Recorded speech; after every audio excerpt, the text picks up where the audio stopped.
कहानी की शुरुआत में हम मिया नाम की लड़की को देखते हैं जो अपने हस्बैंड के साथ शहर को छोड़कर जाना चाहती थी क्योंकि उनके देश में खाने पीने की कमी हो गई थी। इस वजह से सरकार को एक नियम बनाना पड़ा जिसमें वो लोग छोटे बच्चों और प्रेग्नेंट वुमेन को मारने का डिसाइड करते हैं ताकि पॉपुलेशन ना बढ़ सके। तब मिया और उसका हस्बैंड एक कंटेनर में जाके बैठ जाते हैं। क्योंकि मिया प्रेग्नेंट थी इसी वजह से उन दोनों को ये देश छोड़कर यहाँ से जाना पड़ा। और जब वो दोनों कंटेनर में बैठे होते हैं तब मिया का हस्बैंड उसे एक चॉकलेट देता है और उससे कहता है कि वो इसे तब खाए जब वो अपने मंजिल में पहुंच जाएंगे और वो दूसरे मुल्क में जाकर अपने बच्चे के साथ खुश रहेंगे। जब ये दोनों बातें कर रहे होते हैं तभी कंटेनर का दरवाजा खुल जाता है और अब कंटेनर के अंदर और भी लोग घुस जाते हैं जिस वजह से कंटेनर में बहुत भीड़ हो जाती है। इसीलिए बाहर खड़ा हुआ एक आदमी उन सबसे कहता है कि आधे लोग दूसरे कंटेनर में आ जाओ। तभी मिया के हस्बैंड को भी नीचे उतार लिया जाता है और उसे दूसरे कंटेनर में जाने के लिए कहते हैं। मिया कंटेनर के छेद में देखती है कि उसके हस्बैंड को 107 नंबर वाले कंटेनर में भेजा है और फिर वो अपने हस्बैंड से फोन पर बात करती है जहां उसका हस्बैंड उससे कहता है कि वो फिक्र ना करे, वो दोनों एक ही जगह जा रहे हैं और वो सिर्फ अपना और आने वाले बच्चे का ख्याल रखे। और फिर मिया का कंटेनर चलने लगता है। रास्ते में वो देखती है कि पुलिस वाले उन सभी औरतों को मार रहे हैं जो प्रेग्नेंट हैं। थोड़ी दूर चलने के बाद मिया का कंटेनर रुक जाता है और जब वो कंटेनर के छेद से देखती है तब कुछ पुलिस वालों ने उनके कंटेनर को रोक लिया होता है और जब वो पुलिस वाले कंटेनर को खोलते हैं तब वो उन्हें पूरा खाली मिलता है क्योंकि उस कंटेनर में छुपने के लिए एक सीक्रेट जगह थी। तो सभी लोग वहीं छुप जाते हैं। पर यहीं उस पुलिस वाले को कुछ शक होता है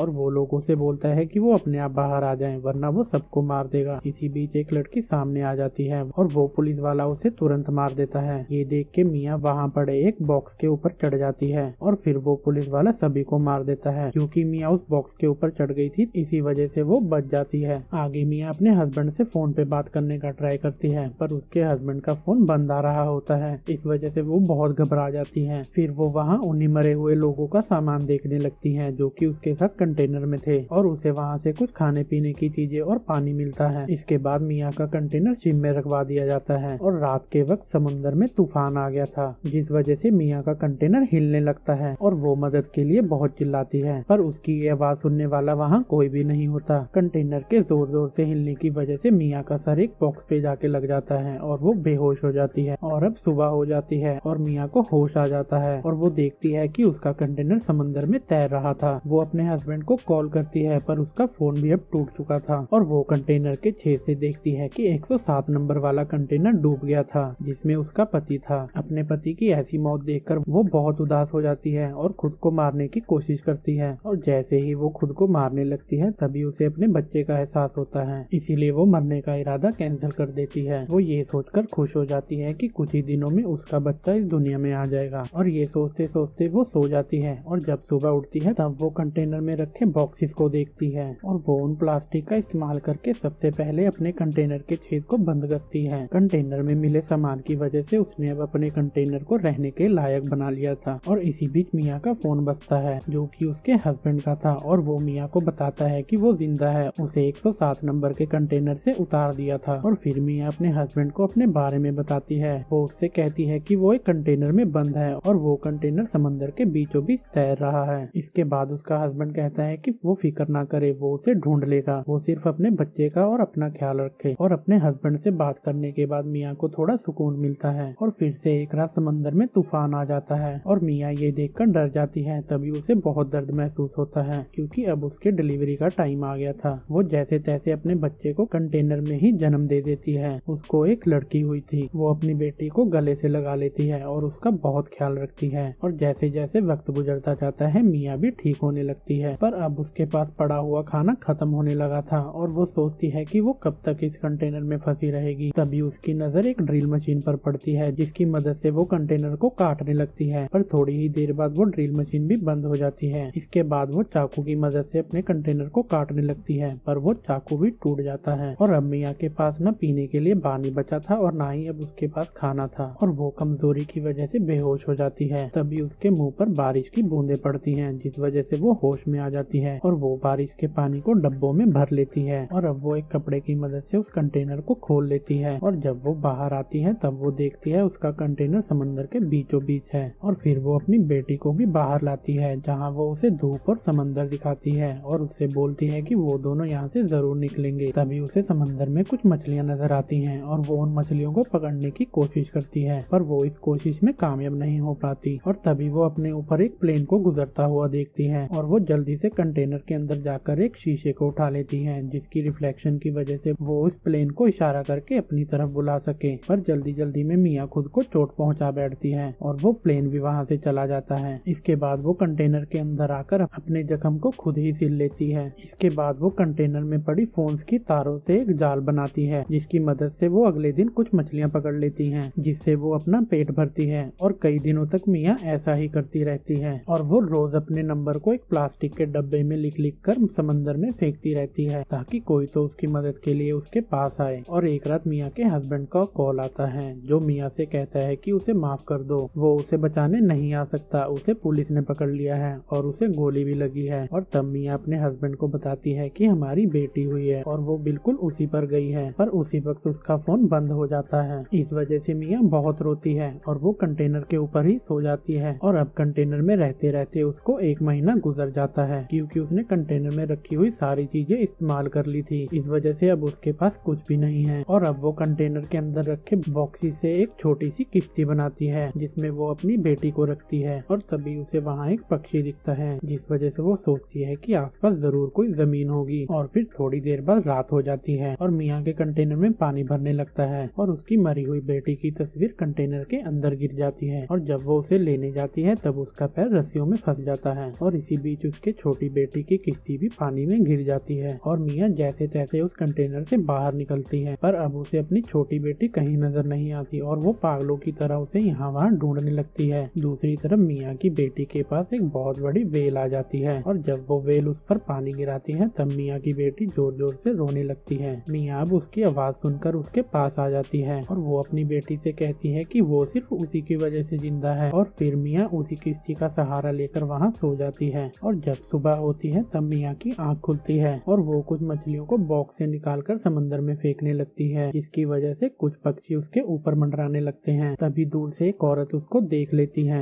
और जब वो लोग अपनी बोट लेके उसके पास जाते हैं तब उन्हें मिया की बेटी दिखती है और वो लोग उसे समंदर से निकाल लेते हैं। तभी उन लोगों को मिया की बेटी की कश्ती के साथ बंधी हुई एक रस्सी दिखती है, जिसको जब वो खींचते हैं तो उसमें मिया बंधी होती है और फिर वो लोग मिया को भी बाहर निकाल लेते हैं। मिया की हालत बहुत खराब हो चुकी थी, इसी वजह से वो बेहोश हो जाती है और जैसे तैसे वो कपल उसे होश में लाते हैं। और होश में आने के बाद वो अपनी बेटी के बारे में उनसे पूछती है और तब वो औरत उसकी बेटी को उसके गोद में दे देती है। मिया ये सब देखकर बहुत खुश थी क्योंकि उन लोगों ने उसकी बेटी और उसे बचा लिया था। और ये कहानी यहीं खत्म हो जाती है। उम्मीद करता हूँ आपको आज की ये वीडियो अच्छी लगी होगी। तो मिलते हैं किसी नए वीडियो में। Till then bye bye.